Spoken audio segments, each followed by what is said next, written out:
Mahigit sa 2,000 bangkay na ang nare-recover sa Tacloban City at inaasahang tataas pa.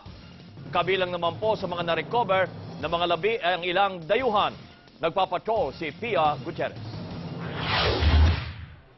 Nagkalat ang mga anunsyong ito sa Tacloban Airport mula sa embahada ng iba't ibang bansa. Hanap nila ay impormasyon sa kanilang mga kababayang na biktima o nawawala pa rin dahil sa bagyong Yolanda. Aminado si Dr. Bubi Arce ng Task Force Cadaver na kabilang sa mga nakuha nilang patay sa bagyo ay mga foreigner. Yung first na nakikoordinate sa amin was the United Kingdom, UK.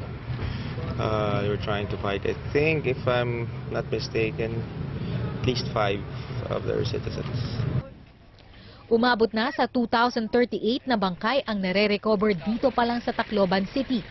Kanina, 7 katawan na nakita sa Barangay 61, kabilang ng isang bata.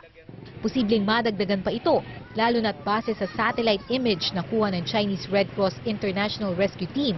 Natukoy ang mga eksaktong lokasyon ng marami pang bangkay na nagkalat. Hindi na kagaya dati that they were all lying on the ground sa roads, and all that we need to do was put them in the body bag, picture. Mas mahirap na yun. Mahirap ngayon, under the debris. Pero kung pahirapan ang pagkuha ng mga bangkay, mas mahirap ang identification ng mga ito. 245 pa lang nakatawan ang nakikilala sa ngayon. Kaya mga tulad ni Aling Beatriz Oriarte, sa mga logbook na lang ng Soko tumitingin.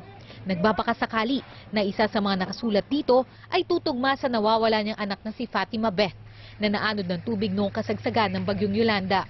Basin og siya po, naglutaw-lutaw po, nakagunit og kahoy. Gaampo lang ko sa Ginoo nga makuan siya, makasurvive siya ba, makaluyan lang siya sa Ginoo. Kanina dumating sa Tacloban ng forensics team ng Public Attorney's Office sa Maynila para tumulong sa identification ng mga bangkay. Pia Gutierrez, Patrol ng Pilipino.